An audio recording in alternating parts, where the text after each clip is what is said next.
20. kiri. Kas pole piibel mitte täis müüte ja Jumala kättemaksu?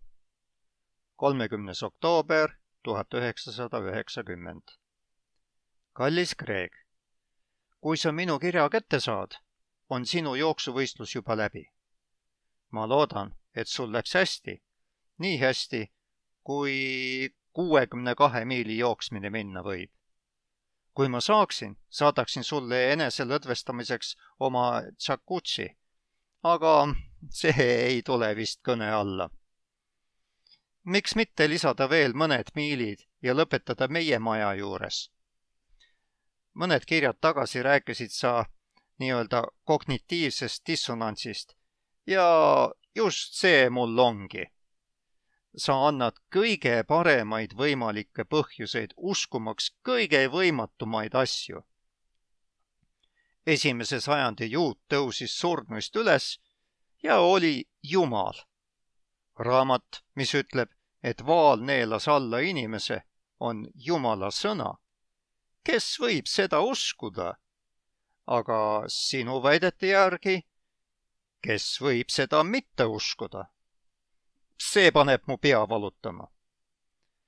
Aita mind minu dilemmas. Sul on väga hea tõestus piiblisse uskumiseks, aga piibel on uskumiseks lihtsalt liiga veider. Kas sina võtad seda kõike sõnasõnalise tõena? Kas sa võtad igat sõna kui vääramatut? Ole minuga aus, Kreeg. Kas sa tõesti usud seda rääkiva mao värki? Kas sa võtad kõike seda rumalust tõsiselt? Ja siis on veel üks probleem. Sa oled nii palju kirjutanud Jumala armastusest ja nii edasi. Aga see Jumal, keda mina Vanast Testamendist mäletan, on kõike muud kui armastav. Kas ta mitte ei hävitanud terve planeedi üleujutusega?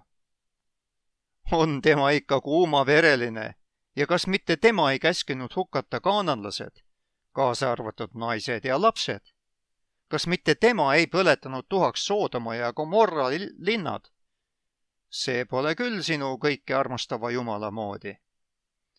Ja lõpuks on veel üks probleem. Ma ei tea sellest kuigi palju, kuid ma olen kuulnud, et ükski Vana Testamendi raamatute autoritest pole see, kelleks peavad neid raamatud ise. Ma olen kuulnud, et hulk erinevaid inimesi kirjutasid Moosese 5 raamatut, et Salomon poleks kuidagi saanud kõiki õpetussõnu ise kirjutada ja nii edasi. Aga hiljem pani keegi kogu värgi kokku ja omistas raamatut neile inimestele. Nii, et kui Jeesus arvas Vana Testamendi olevat Jumala sõna, siis äkki ta ikkagi eksis. Ehk eksis ta enda kohta jumalikke väiteid esitades või eksisid jüngrid, kui nad ütlesid Jeesuse kõiki neid asju väitnud olevat. Ja võib-olla ei ärganud ta surnuist üles. Aga mida ma siis tõestusmaterjaliga pihta hakkan? Või ehk panime juba väga ammu metsa poole, arvates, et Jumal üldse on isikuline? Nagu ma meie kirjavahetuse alguses ütlesin, ei tea ma päris kindlalt, mida ma usun. Mul on ainult küsimused. Siiras segaduses, isa. 6. november 1990. Kallis isa. Mul on valud. Tõeliselt suured valud. Ma suudan juba peaaegu püsti kõndida. Mul on 4 musta varbaküünt. Üks praktiliselt plahvatas minu peale jooksu ajal. Minu tennis on nüüd rohkem punane kui valge. Ja minu põlved, mu vaesed põlved. Ma vannun, ma ei tee enam kunagi midagi nii rumalat. Kuni järgmise aastani võib-olla. Aga mul läks normaalselt ja usu või ära usu. Aga see oli viimase peal kogemus. Kas see tähendab nii-öelda kognitiivset dissonantsi? Selliste jooksuvõistluste lõpus tunnen end olevat rohkem Jumalale lähemal kui mingil muul ajal. võib-olla sellepärast, et ma olen surmale nii lähedal. Ma lõpetasin ameeriklaste arvestuses 7. ja üldarvestuses 23. Arvestades, et need olid maailmameistrivõistlused, olen ma tulemusega väga rahul. Tingimused olid minu poolt, sest me pidime terve distantsi vastu tuult jooksma ja tuule tugevus oli kuni 35 miili tunnis. See tappis kõik väikesekasvulised tippklassi jooksjad, kuid tuli kasuks see tähendab minu palju suuremale kasvule. Paremates tingimustes oleks mul palju halvemini läinud. Noh, läheme nüüd olulisemate teemade juurde. Isa, ma võtan kogu piiblit tõsiselt. Kuidas saaksin ma teisiti teha, kui Jeesus Kristus on minu issand? Tema võttis seda tõsiselt ja nii tuleb ka minul teha. Seega olen ma valmis tunnistama tõepäraseiks lugusid, mida ma muidu ei tunnistaks. Mitmed kaalutlused leevendavad mõnevõrra selle raskust. Esiteks, saa aru, et inimkond oli siis hoopis teises olukorras, kui ta on nüüd. Seega oli Jumala viis toimimiseks hoopis teistsugune, kui see on praegu. Kui meil ei oleks fossiile, oleks mul väga raske uskuda, et kunagi elasid maa peal võimsate ehitiste suurused loomad, sest ma pole kunagi midagi sarnast näinud. Kogu jutt dinosaurustest tundub olevat üks King Kongi moodi väljamõeldis. Kuid tõestusmaterjali pärast ma usun. Samamoodi on piibliga. Tänapäeval me tavaliselt ei näe selliseid veidraid ja imelisi tegusid, millest piibel räägib.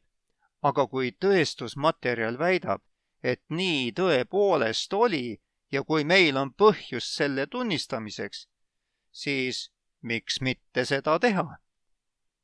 Kristuse ülestõusmine, arheoloogia, profeteeringud ja nii edasi on minu jaoks just need põhjused. Teiseks, mõista, et piibli jutustused on valitud. Nad on piiblis just nende ebatavalisuse tõttu. Jumal tegi Punase mere kaheks ühel korral. Ta toimis imelikult Simsoni puhul ühel korral. Ta valmistas hiiglasliku kala. Piibel ei ütle, et see vaal oli, et see mässava prohveti alla neelaks, vaid ühel korral. Arvestades kogu ajalugu, on Jahve ebatavalised teod Vanas testamendis haruldased. Kuid need on kõik kokku pandud ühte raamatukokku, mida kutsutakse piibliks. Ja sellepärast tundubki seda lugedes, nagu sellised asjad oleksid kogu aeg juhtunud. Kolmandaks, nagu ma eelmises kirjas vihjasin, ei ole minu arvates Jumalal põhjust enese ilmutamiseks piiritleda ennast sõnasõnalise ajaloo žanriga. Pole põhjust, miks ei võiks mõned kohad piiblis sisaldada sümboolseid elemente. Kui müüdi ja allegooria kirjanduslikud žanrid väljendavad paremini seda, mida Jumal meile öelda tahab, siis mis võiks teda nende kasutamisel takistada? Mitte miski. Seega, isa, piibli tõsiselt võtmine ei tähenda, et kõike peaks võtma sõnasõnaliselt. See ei ole lihtsalt minu uuenduslik mõte. Läbi kiriku ajaloo on olnud kristlastest juhte ütlemas, et teatud elemendid piiblis ei ole tõenäoliselt mõeldud sõnasõnaliseks mõistmiseks. Mõned on pakkunud, et ehk oli rääkiv madu kirjanduslik vahend, mida autor saatana esitamiseks kasutas. Võib-olla tähendab keelatud vili kiusatust. Piibli ajastul ei olnud autorid nii kinni sõnasõnalistes faktides, kui nad tänapäeval on.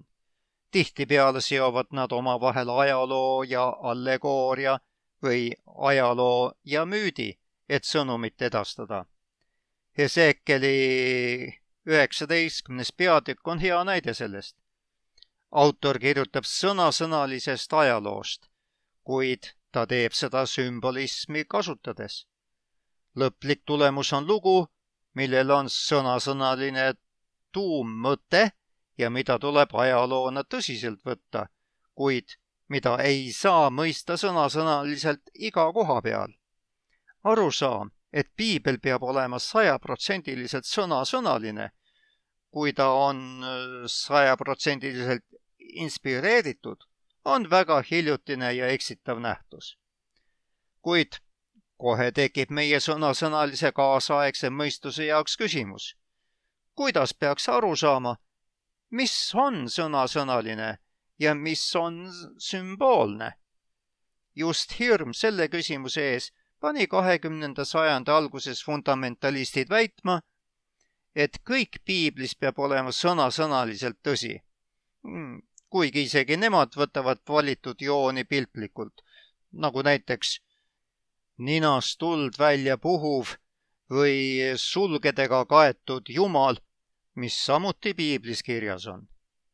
See on raske küsimus, kuid sellest sõltub väga vähe. Küsimuse üle tuleb otsustada põhjaliku kirjandusliku teksti analüüsi abil. Mida tahtis autor öelda? Ja selles pole isegi asjatundjad ühel meelel. Kuid veel kord, sellest sõltub väga vähe. Niisiis, isa, kui sind häirib rääkiv madu, siis ära lase sellel segada sinu arusaamist loo mõttest. Sisu pole mao rääkimises.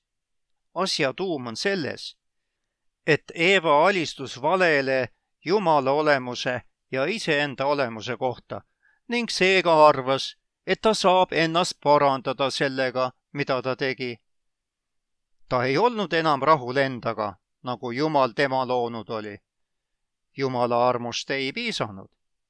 See ongi loo mõte ja see on tänapäevani ka kogu patu põhiolemus. Lugu on uskumatult sügav. See, kas madu peab võtma sõnasõnaliselt või sümboolselt, ei mõjuta kuidagi loo mõtet. Mis puutub Jumala kättemaksu Vanas Testamendis, siis olen minagi suures osas hämmeldunud. Kuid see aitab mul näha kõike õiges valguses. Esiteks, nagu ma ütlesin, on alati parim liikuda teatud asjade poolt teadmata asjade suunas. Jeesus Kristus on isik, kelles Jumal on täielikult ilmutatud. See on vist minu jaoks keskne Jumala definitsioon. Ükskõik milline Jumal veel on, ei saa ta olla erinev Jumalast, kes paistab välja Jeesusest. Kes on näinud mind, ütleb Jeesus, see on näinud Isa, Johannese 14.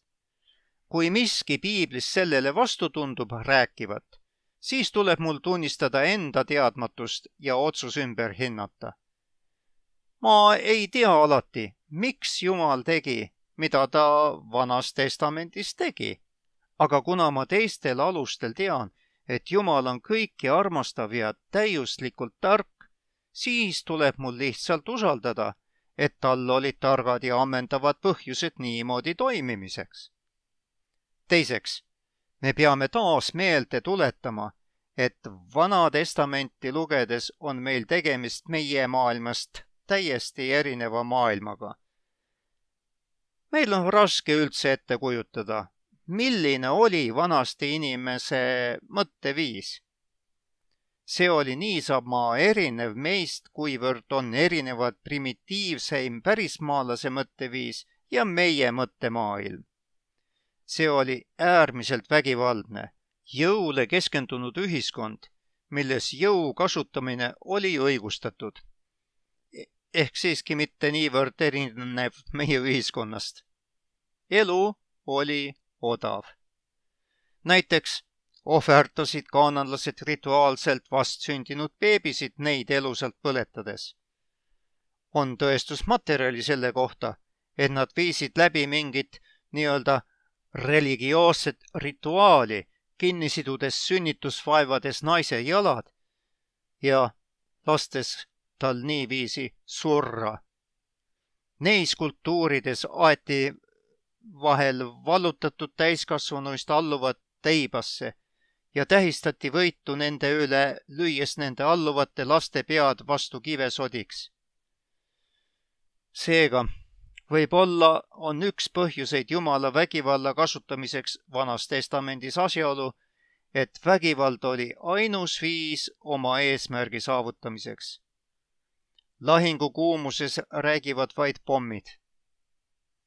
Teine mõte on järgmine. Võib-olla oli teatud inimeste surm teatud olukordades parim kahest halvast võimalusest. Kas ka meie vahel ei arva surma eelistatumaks elust? Arvestades seejuures ka Jumala universaalset perspektiivi, siis ei pea me ainult küsima, mis on parem kahest halvast teatud inimestele, vaid tuleb küsida, mis on parem kahest halvast kogu maailma jaoks läbi ajaloo. Jumalal on plaan kogu ajaloo jaoks ja arvestades maailma langenud ning barbaarset seisundit, on suurte rahvahulkade surm parem, kui lasta sellistel gruppidel, näiteks kaananlased, vastukäivalt mõjutada Jumala üldist lunastusplaani. Ausalt öeldes, need mõned kaananlased, kes iisraellastes suutmatuse tõttu neid hävitada ellu jäid, põhjustasid hiljem meeletuid probleeme. Viimane mõte veel. Kui uskuda elu peale surma, nagu mina usun, siis pole kaanalaste surm tegelikult üldse nende elu lõpp. See võib olla alguseks igavesele elule koos Jumalaga. See, mida Jumal ajaloolistel eesmärkidel teeb, ei näita tingimata, kuidas Jumal nende üle igavikuliselt kohut mõistab. Selles valguses nähtuna võib mõnede kaanalaste, eriti laste, surma mõista kui halastamist. Võib-olla säästeti neid põrgulikust elust, mida nad oleksid elanud täiskasvanuiks saades. See võib paista tundetu. Ma tunnen end nii seda öeldes, kuid see on tõene vaid nii-öelda siinse maailma perspektiivis. Midagi taolist võib vastu öelda ka veeuputuse kohta. Inimkond läks kujuteldamatult patuseks. Piibel ütleb, et iga nende südamekujutlus oli kuri. Inimkond oli nagu kaananlased, ainult et terve maailma mõõtmetes. Kujuta seda endale ette. Piibel ütleb, et see kurvastas Jumalat nii, et ta peaaegu soovis, et ta poleks kunagi inimest loonudki. Siiski, selle asemel, et kanda kogu ettevõtmine maha, leidis ta ühe lunastatava inimese, Noa. Ta otsustas luua uue inimkonna, kasutades Noad nagu uut Aadamat. Mõnes mõttes võib öelda, et kui olemine on halvem mitteolemisest, siis võtab Jumal olemise kingituse tagasi. Seda tegi Jumal veeuputuse kaudu. Sinna äärmusesse oli Jumal valmis minema, et säilitada plaan lõpuks omada rahvast, kes peegeldavad ning jagavad tema igavest armastust ja rõõmu. Lõpuks, ma lühidalt tegelen ka sinu küsimusega Vana Testamendi autorluse kohta. Ma väidaksin taas, isa, et sellel on väga vähe või pole üldse tähtsust piibli inspireerituse koha pealt. Minu arvates viitab tõestusmaterjal sellele, et Mooses oli piibli esimese 5 raamatu peamine autor, kuid on ka selge, et sarnaselt evangeeliumite autoritega kasutas ta enne teda olemasolevat materjali ja samuti lisati sellele tööle materjali peale teda. Kuid mis sellest sõltub? Mis siis, kui Mooses oli ainult kogu töö dekoratsiooniks olev isik? Kas see teeb Jeesuse eksinuks sellepärast, et ta järgis traditsiooni ja viitas 5 Moosesele raamatule? Minu arust mitte. Sama võib öelda õpetussõnade, laulude või mis tahes muu raamatu kohta. Keegi ei usu, et Saalomon kirjutas käsitsi iga üksiku õpetussõna kogumikus, mille pealkirjaks on õpetussõnad. Kuid tema on traditsiooniline eeskuju iidse juudi tarkuskirjanduse jaoks ja seega omistati kõik temale. Samuti on Taaveti ja lauludega. Mõnede laulude puhul on ilmselge, et autor on keegi muu kui Taavet, kuid tervele teosele viidatakse kui Taaveti laulud, sest tema on traditsiooniline eeskuju iidse juudi laulu kirjutamise osas. Isa, ma loodan, et see teeb asjad veidi selgemaks. Mulle tundub, et paljud sinu probleemid piibliga tulenevad valest arusaamast, milline raamat piibel eeldatavasti on. See on tavaline ekslik arusaam isegi kristlaste hulgas. Ja sealt tulebki suur hulk vasturääkivusi nii-öelda eksimatuse kohta. Aga saades teemadest ülevaate, jäävad minu arvates need vastuolud vähetähtsateks. Nii ma siis julgustan sind, isa, nagu ennegi, olema kannatlik Jumala poolt inspireeritud raamatu segaste osadega ja avama end muutvale väele. See tõesti on inspireeritud. Kui sa lased, juhatab see sind suhtesse päästjaga. Nagu alati, armastuses ja lootuses, Greg.